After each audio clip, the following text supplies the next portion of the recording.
What's going on, guys? It's Brandon back here again for another round of series previews. If you didn't know, I do these about 3 to 4 a day, depending on. I record these on Mondays and Thursdays, so I do about three on a Monday, four on a Thursday. So this is the first of four I'm doing today, and we're gonna start off with the Columbus Blue Jackets, a team that went through a very dark tragedy at the start of last season, and people are wondering how are they going to be able to do this. Their best player is gone, and Johnny Gaudreau was probably going to be a future Hall of Famer had his life not been cut so short by tragic circumstances, as we'll call them there.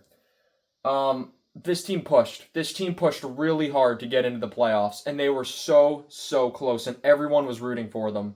But as it happens, Montreal beats them out. They come up just short. But if they were able to do this with a roster that really wasn't at all that impressive on paper, and now they're adding some of that young talent they've got in after a couple of years of picking highly in the draft, that's finally starting to come up. General manager Don Waddell is heading into year two after a long tenure with the Carolina Hurricanes.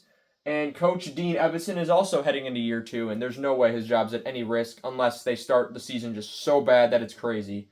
After getting his team to nearly the playoffs in a season where they had no business being in the top 20, let alone contending for a playoff spot.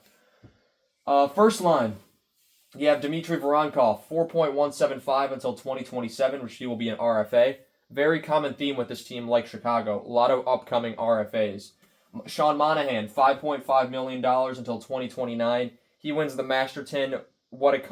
After all he's been through, being traded with a first-round pick just to get rid of his contract, to becoming an elite, I wouldn't say a super elite player, but a good player once again. Someone teams want on their team. He was brought in to play with Johnny Gaudreau, his good old friend, and he's still playing his heart out for Johnny, which you love to see. Kirill Marchenko, who just keeps getting better every year, it seems. $3.85 million until 2027, which he will also be an RFA. Second line, you have Boone Jenner, $3.75 million deal until 2026. Adam Fantilli's the big RFA in 2026, the third overall pick from just the same year as Bedard. That'd be the 2023 draft. It went Bedard, Carlson from Anaheim, and then Fantilli here in Columbus. Kent Johnson, $1.8 million until 2027, where he will be an RFA. You're hoping he takes a step. Johnson's been one of those players. He's had his ups and downs along the way, and you're really hoping with this youth movement coming into the top six here, you're hoping it's going to get him going and make him a top point producer on this team. Third line, Cheekhanov's the question mark. He's requested a trade out of Columbus and not seeing eye to eye with Evason. $2.1 million until 2026. He will be an RFA. Is there a trade in place there that might be able to get him moved? He said he'd honor the contract, and of course he'd go to training camp and all that. So very respectable out of Chinakhov. But something's just not working there, and he wants out. Charlie Coyle was acquired from Colorado, $5.25 million until 2026. Cole Sillinger, the 10th overall pick, I believe it was in 2020, if I remember correctly. I remember he was the only one to start as a rookie right out of the gate. $2.25 million until 2026, which he will be an RFA. That was the Blackhawks pick. I remember that. I remember the Hawks could have had him. He's another guy which the Blue Jackets are really hoping can elevate his game to that next level. Another one of those young players. Ideally, you want a top six where you have Voronkov, Fantilli, Marchenko, and then you probably have Johnson, Sillinger, and ideally Chinakhov would be the one to come up. But you still have some other young guys coming up here, so it could be possible that you don't have to move on right away. Fourth line, you have Miles Wood, also acquired from Colorado, $2.5 million until 2029. Isaac Lundestrom was acquired from Anaheim after he wasn't qualified, $1.3 million until 2027. And Matthew Olivier, the longest tenured Blue Jacket for going to be a long time, $3 million until 2031. Not a lot of long-term contracts on this team. Monahan, at least in the forward group, Monahan 2029, Wood 2029, and Olivier 2031. Everyone else is a free agent within the next 2 years, whether that be restricted or unrestricted. Depth up front, you have Aston Reese, and then you have Fasching, who was brought in just recently. Players to watch to crack the lineup, Del Bell will lose for sure. Malatesta, who had a down year in the AHL, expect a bounce back from him. Owen Sillinger, Cole Sillinger's brother, I believe. And Pythia. Pythia, I'm not actually sure how to pronounce it. But He's someone who made some good appearances last year with Columbus, and he's a name to watch. The name to watch for upcoming Blue Jackets, I keep wanting to say Blues, Blue Jackets, who he's not probably going to play this year. He had some setbacks with injuries right before he was drafted. But Caden Lindstrom, who was drafted 4th overall, behind Celebrini, Levshunov, and Seneca. So Lindstrom was number 4 in that draft. You're hoping he's going to be that guy right up there with Fantilli, your 1 and 2 punch down the middle. And yeah, that kind of solidifies the forward group. Into the defensive core, a lot of longer-term contracts here in the defensive core. Werenski's the big one, 9.583 until 2028. I thought he should have won the Norris personally. He had a fantastic season. His numbers probably come down after that because it was so good. Werenski's a very good defenseman, a top 10 defenseman in the league, I would say. But just what he's seen in the past, if he is able to replicate that, fantastic. The Blue Jackets will need it. A guy they got on waivers, I believe, Dante Fabro from Nashville, now signs a 4-year deal, 4.125 until 2029. Nashville definitely has some question marks surrounding them after they gave away Carrier to Montreal. They gave away Fabro here, and both those guys seem to have done really well and excelled in the places they've gone, so who knows. Then you have Denton Mateychuk, who's hoping to get a full-time spot in the lineup. He's an RFA in 2027. Ivan Provorov signs the big 8-year deal after a lot of people thought he was going to market. $8.5 million until 2032. On the third pairing, you have Severson, $6.25 until 2031.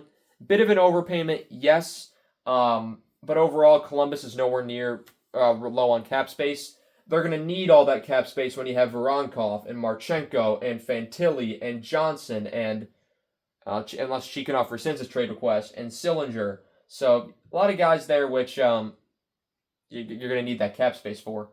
And then you have Gabranson. I remember when that deal was signed, $4 million for 4 years, I believe, back in 2022, and everyone was kind of just like, what?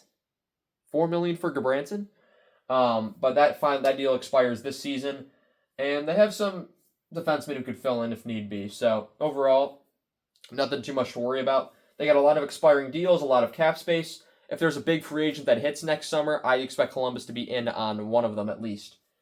We can go up to here. You have Christensen as defensive depth. Dyson Mayo, who's had several NHL games under his belt. And Brendan Smith signed a PTO yesterday. He's the first first guy that I've had a PTO for in any of these on these previews.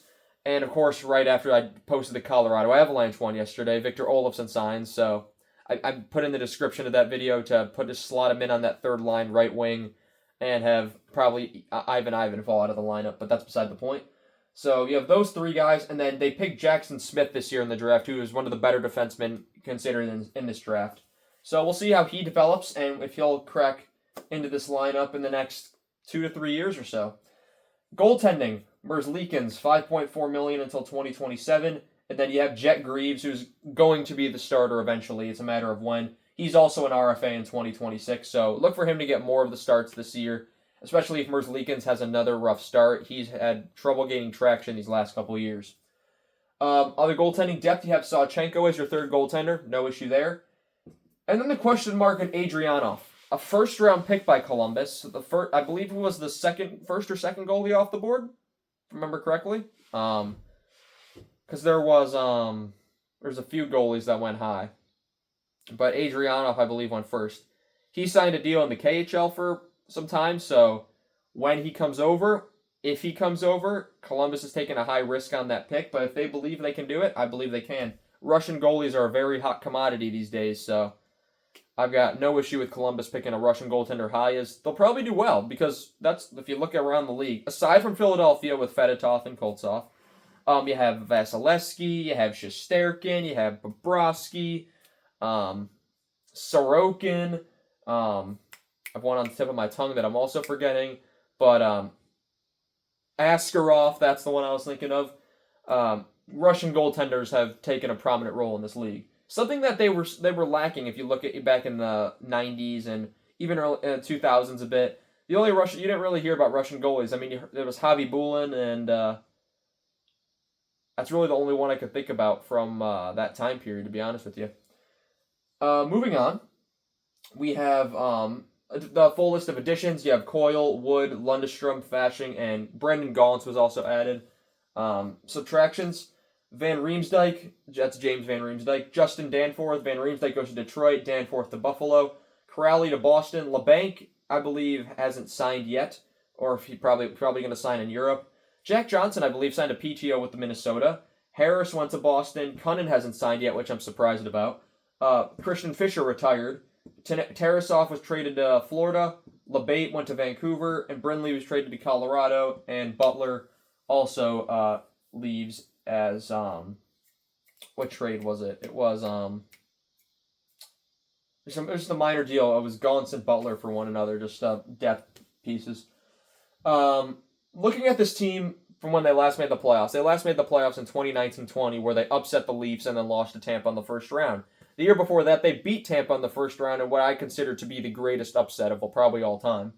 5 years it's been since they made the playoffs, just like Chicago. 2020-21, after they looked good in the play-in, and then against Tampa, they gave them all they could handle, including that 5 overtime game. 18, 26, and 12, 48 points, 28th in the league, and they finished last in that Central Division, in that realigned year, which the divisions were weird. 2021-22, 37, 38, and 7, 81 points. So they bounced back up, almost into a playoff spot, but they finished 21st and don't make it. 22-23, they fall right back down by over 20 points. 25, 48, and 9, 59 points for 31st in the league, only ahead of Anaheim.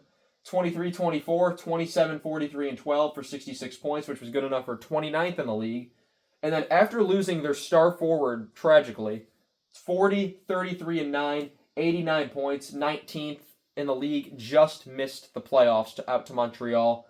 And if they got in, who knows? Maybe they go on a magical run. Maybe they end up beating Washington, because I think they had a better chance against Washington than Montreal, honestly. But 5 years it's been. They're going to be looking to get back there soon.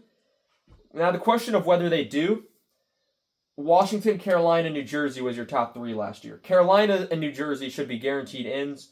Washington should not have as good of a season as they did last year. I'm expecting them to fall back but stay in the playoffs. The Rangers are going to be better.